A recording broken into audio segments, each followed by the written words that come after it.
Here we are at episode number 3 of Spirits and Cricket, covering the ongoing men's T20 World Cup, which is happening across the USA and West Indies.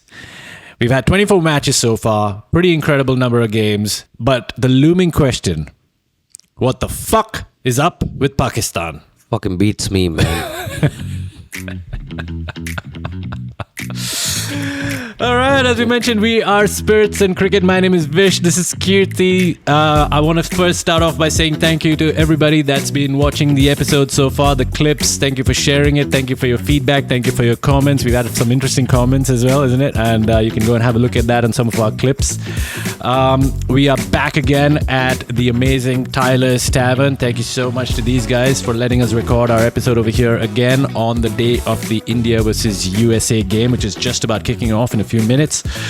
And yes, thank you so much. We've had an incredible tournament going on so far. There have been some incredible games.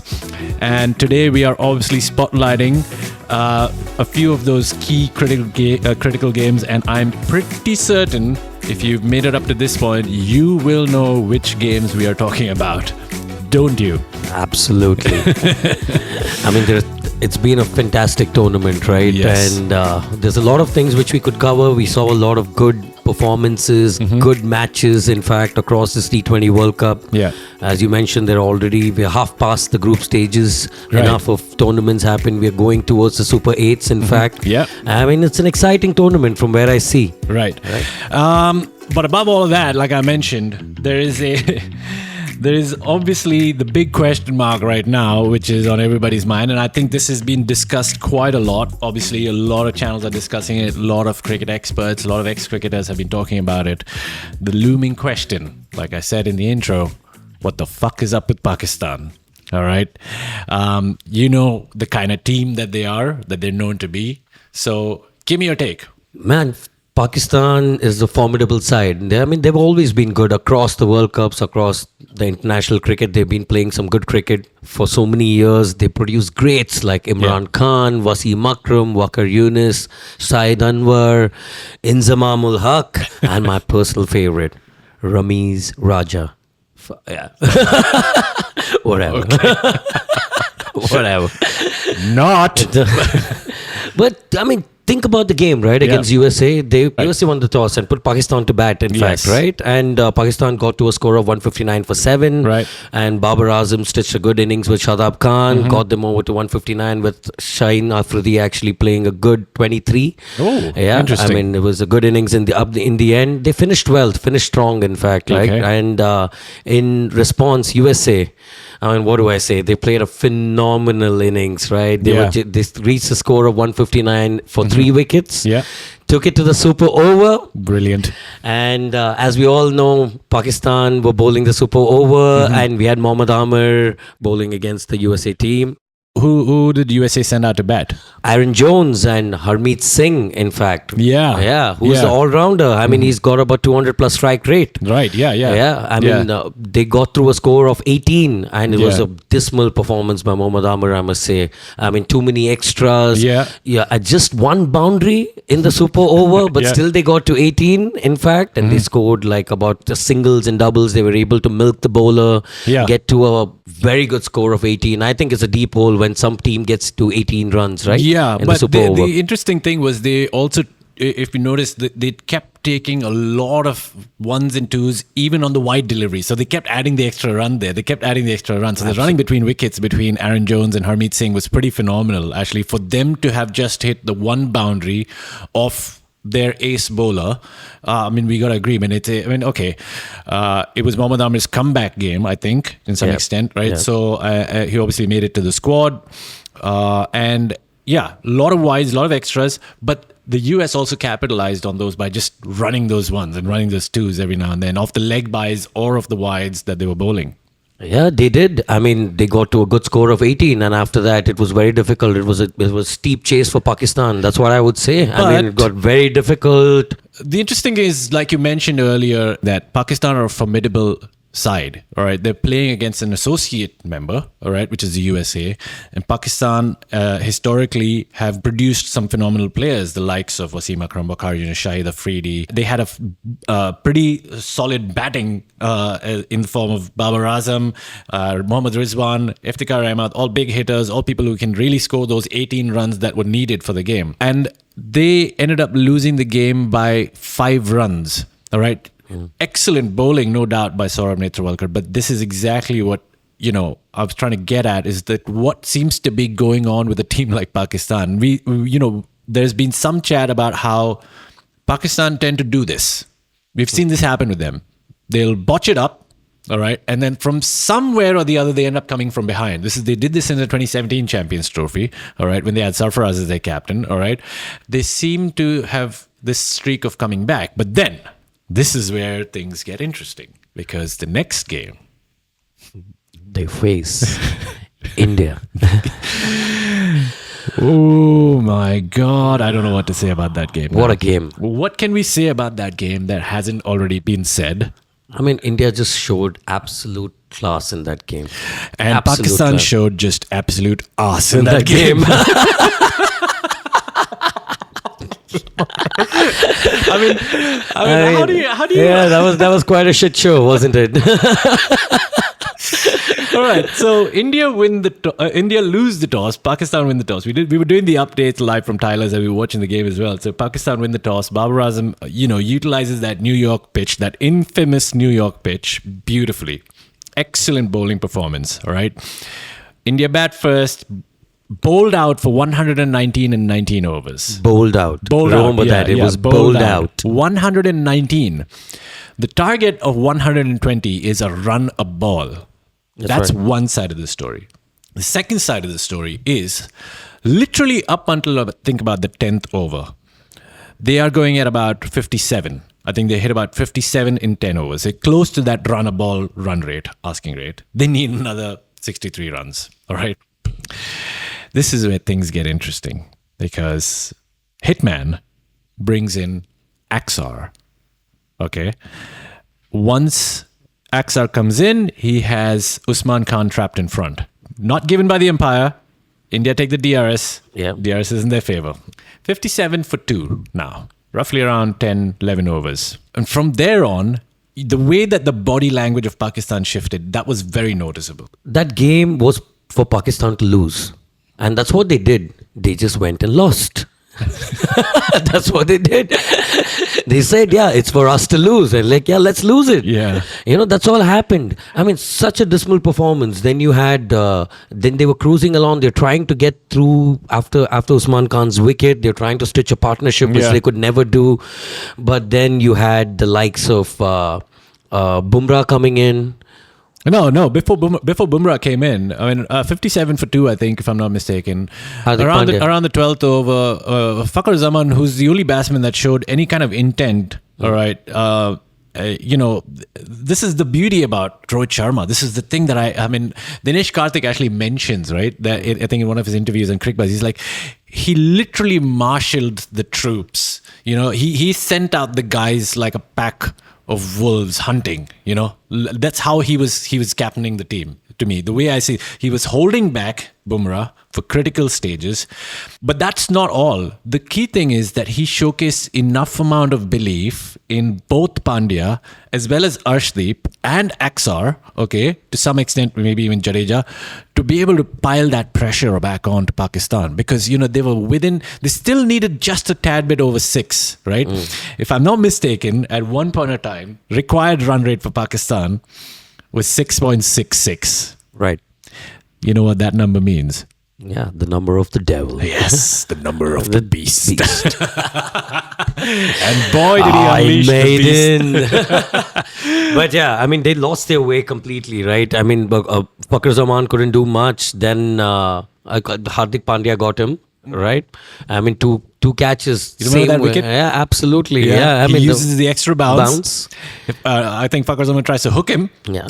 Brilliant catch by Rishabh Pant with the behind helmet wicket. right next to him. I thought he was going to trip. For a moment, I thought he was going to trip. Yeah. We've got to talk about Rishabh Pant in a bit, all right? He was definitely one of the aces as far as the game itself was concerned. So Hardik Pandya gets Fakhar Zaman. In comes Imad Wasim. You would think at this point, after you got the wicket of Fakhar Zaman, you would think that the best guy to bring in to do the cleanup act was to bring in Bumrah. But he doesn't. He brings in Arshdeep. He bowls an over of Arshdeep. He just bowls one over he bowls an over of Arshdeep, Arshdeep. where he That's right. concedes just about 7 runs. And the point I'm trying to make over here is the next over, when Pakistan require 6.66 runs an over to win the game from there, that's when Hitman sends in the master. Jasprit Bumrah, first ball, Rizwan, slog sweep, uproots the poles. Boom. Boom, effing boom. Yeah, it was. I mean, see, Imad Wasim actually brought the pressure on to Rizwan. I mean, in the previous over, when he actually dug himself into a hole which we couldn't even get off, and then Rizwan thought, the best way to attack India would be attacking their best bowler. Yeah, I mean, I think that's the only thought process where Rizwan could have had, right? That's the beauty. I mean, the attack Bumrah. I mean, he failed the first ball, didn't he? Goes to slog sweep. And this is where it's interesting. I mean, who slog sweeps Bumrah, man? Who does that, man? Bumrah doesn't slog sweep Bumrah. He would think like a million times before he did that. I mean, thank God he didn't try to reverse sweep him. This would be such an interesting psychological trick to play with Bumrah itself, right? Bumrah, would you ever want to face yourself? I don't know. I mean, he's just got everything right in that over, yeah. And then from there on, that one over with Aksar, when I think it was Shadab and Imad Wasim that were playing, Imad Wasim was just not able to get the better of Aksar. Kept swing and a miss. By the end of that over, the asking rate had climbed up to 8.75, and they still had 1 over left of Bumrah. Right? They still had that 1 over left. I felt Pakistan were jumping off a plane without a parachute then. They were just hoping they can land. They're hoping they will land, but they never landed. It was so difficult for them to go through this. Exactly. And they lost it. Like as I said, it was theirs to lose, and there they go, lose it. Pakistan doing Pakistan things. But I think I should give special mention to Arshdeep's last over. He bowled a fantastic last over. Yeah. Full deliveries to the legs and yorking. Most of the deliveries were yorkers by its own right. And I mean, it was a phenomenal last over. And then it was India all the way. Yep, 100%. Defended 119. Yeah, and Pakistan... cleaned. Not bowled out. They finished with 113 for 7. That's right. I think they finished with 113 for 7. Yeah. Literally on the verge of throwing Pakistan out of the tournament. Yeah. Sadly, they are a good side. They're like we've said. But they're just, I don't know. There seems to be something going on in their camp, which either it's got to do with the ability to handle pressure situations, the ability to try and win key moments in games, especially crunch games like games against India, World Cup games, etc. And that seems to be some sort of a lack in their team and in their department. But yeah, man, I mean, we're really, really glad that Jasprit Bumrah. We have such a champion cricketer in our squad and, in our bowling lineup. Yeah. I mean, just to close this and, to summarize the whole India-Pakistan game, I think the Indian bowling, we should mention, they held themselves very good as a unit. They worked as a unit. Siraj, we have to not take anything away from Siraj, Arshdeep, Hardik Pandya with those 2 wickets, actually extracting that bounce from the wicket. I mean, they kept it very tight and it was... Pakistan really felt the heat. Yeah. I felt, There was one other star for the Indian team in the game, though.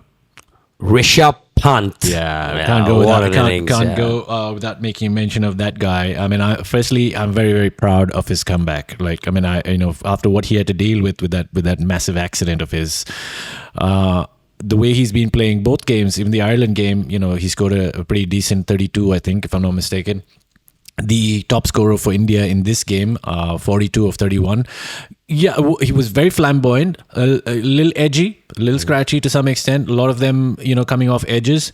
But still, the intent that he showed was brilliant because a few of those boundaries that he played, I think of Harris Roth, I think he just flicks him over third man, after going across the line a little bit. He showed a lot of intent. He showed intent not only in just finding ways to score runs, but also to ensure that he stitches some sort of like a partnership. And he did that, I think, with Aksar after Kohli and Sharma got out pretty quickly. Unfortunately, too many wickets lost. I think something that India needs to address in the next game is their middle order batting. I'm still very skeptical of Rohit Sharma and Virat Kohli opening. I think we've now seen 2 failures. We've seen a 7 and a 2 from Surya. So a very 1 and a 4 from Kohli. Something seems to be a little iffy. I don't know whether it's the pitch. I don't whether it's got to do something with the conditions. Probably.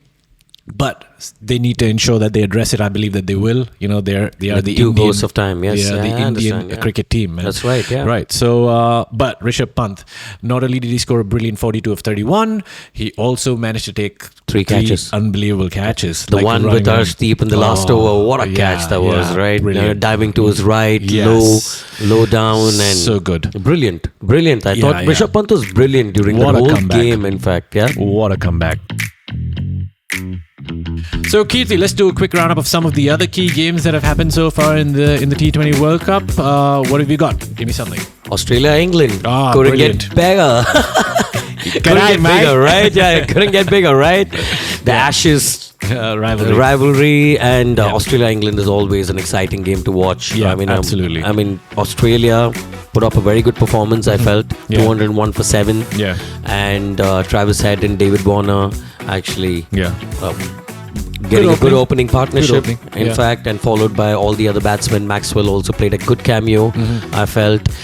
So England in their response end up with 165 for 6. Zampa ends up with figures of 2 for 28, pick of the bowlers and the player of the game, if I'm not mistaken, player of the match. There is one other game that I know you're itching to talk about, and go for it, my friend. Go for it. Afghanistan versus New Zealand, of course. I mean, what a performance by Afghanistan. What a team they've been. Underdogs of the tournament. And, I mean, they're hunting like a pack of wolves, right? I mean, love the way they're playing their sport, playing the game.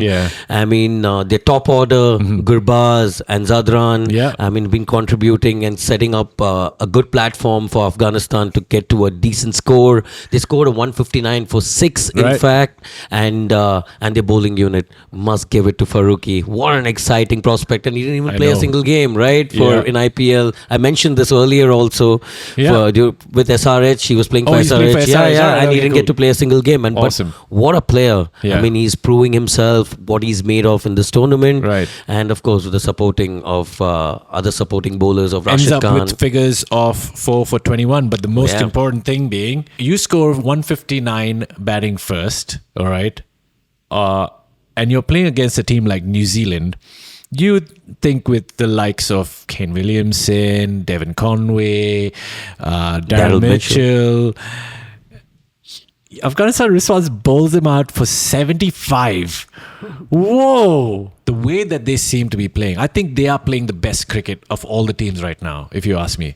They've got solid batting, exceptional bowling, Fazal Haq Farooqi specifically. Of course, then they got the likes of Mujib, they got Nabi, they got Rashid Khan. Oh man, I mean, it's unbelievable side. All right, so you bat first, 159 for 6. New Zealand response, finish them. 75 bowled out in 15.2 overs, if I'm not mistaken, right? So we are going to talk about 2 South Africa games next. That's right. Yeah. I mean, South Africa has just been crossing the line, I feel, right, in both their games. Yeah, I mean, it's been tough games for South Africa, in fact. I mean, even Bangladesh took them to the end, to the wire, like, if you would say. Tough games for South Africa. I mean, they're a good unit. The opening batting is not clicked for them, ideally. I think Hendricks has been a bit sort of iffy. Absolutely. He's not been putting up a great performance or, giving them a great start. Then it's always with Klassen and Miller and Markham and, all these batsmen trying to come in and, set the... But it's been tough wickets, right? And they've been playing in New York, I mean, all throughout. And New York has not been a very easy wicket for them. But they always get away. Very good bowling lineup.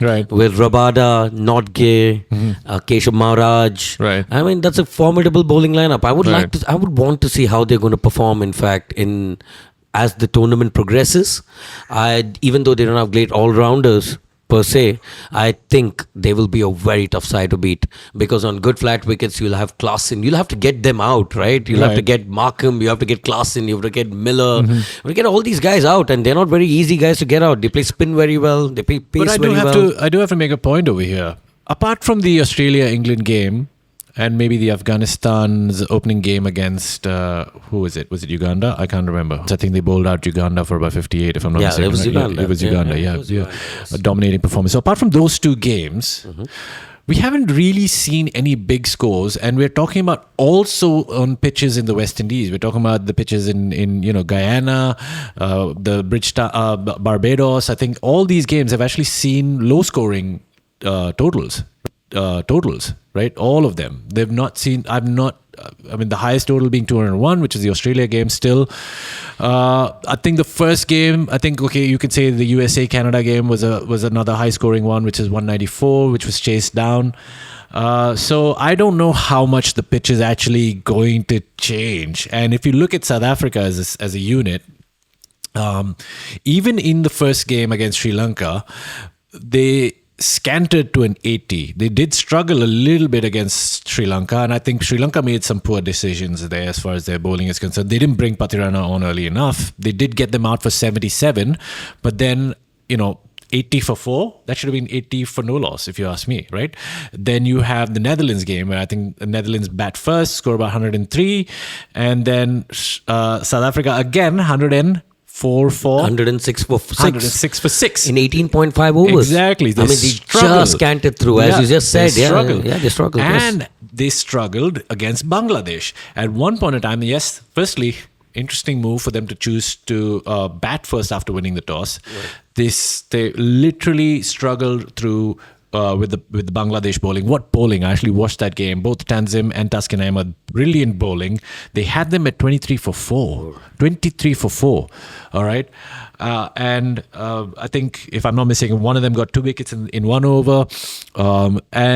And somehow Klaasen manages to stitch a decent partnership. So they see the ball off nicely, stitch a decent partnership to get to an even lower score than the India-Pakistan game, which is 113. All right. In response, Bangladesh, I think they're doing something which is very similar. They ended up doing something which is very similar to their ancestral brethren, Pakistan. Botch up a total like 113. Sun's not rising in the east, neither is it setting in the west. Exactly. It's not. So, and then they botch up that game by four odd runs, miscue, I think, of a shot by Mahmudullah of the last over. Otherwise, that would have been a finishing shot. They would have won the game. But having said that, again, can't really say dominating. I can't really say that the performance by South Africa has been dominating in any of their wins, despite having won all 3 games. So the only side that I've genuinely seen, I think, apart from today's Australia game against Namibia, where they got them cleaned up for 74, I think. Zampa plays again. Yeah, I think he's becoming unplayable. I mean, I just want to make this mention. When I saw him bowl to Johnny Bairstow, I still remember, Johnny Bairstow was trying to slog sweep him, right? And Zampa is challenging him to slog sweep, bowling the wrong one to his pads, telling him, sweep me. And Johnny Bairstow eventually got out. I mean, so much pressure he was able to put on the England batsman. I think he played a crucial role. I mean, his 4 overs was extremely crucial for Australia to win that game also. I think he's a phenomenal bowler. Well, that's pretty much a wrap then. I think there are obviously a bunch of other games which we haven't gone through the scores for. You can find those scores and you can find those updates on any preferred platform of yours, whether that's Cricinfo, Cricbuzz. You can just look online on Google if you have to. You can find all the scores that you want. We've got another half of the tournament still left. We do have some exciting games coming up, and I'm hopefully by the next episode we will know who our Super 8 are and what those matches are looking like. We do have something planned for our our next episode. We're looking forward to bringing somebody on. Hopefully, fingers crossed that happens. And we're hopefully going to get some expert insights onto that. Definitely way more expert insights than we two idiots. But thank you so much for watching. We are Spirits and Cricket. I'm Vish. This is Kirthi. If you haven't already, make sure to subscribe to us on YouTube at Spirits and Cricket. And please make sure to follow us on Instagram at Spirits and Cricket. I'll leave the links in the description below. I want to do a shout out to Tyler's Tavern. They've given us our spirits for today. They're very kind to let us record all these episodes over here. And we're looking forward to doing many more with Tyler's Tavern. Tyler's Tavern is in Mina Rashid in Dubai. It's a pet-friendly and family-friendly venue. And they're showing all the games across the T20 World Cup on big, giant screens and some small screens as well from time to time. So make sure you check out at Tyler's Tavern. Make sure you follow us, like us, give us a shout out. You can follow me and Kirthi as well if you feel like it. You know, we from time to time put up some random stuff on our pages as well. But thank you so much for watching. Thank you for all your messages and your feedback and your comments. Really appreciate it. Hopefully you enjoyed this one, and we will see you in the next episode. Until next time, I'm Vish. This is Kirthi. We are Spirits and Cricket. Cheers. Boom, boom, boomra. Boom, brah. Cheers.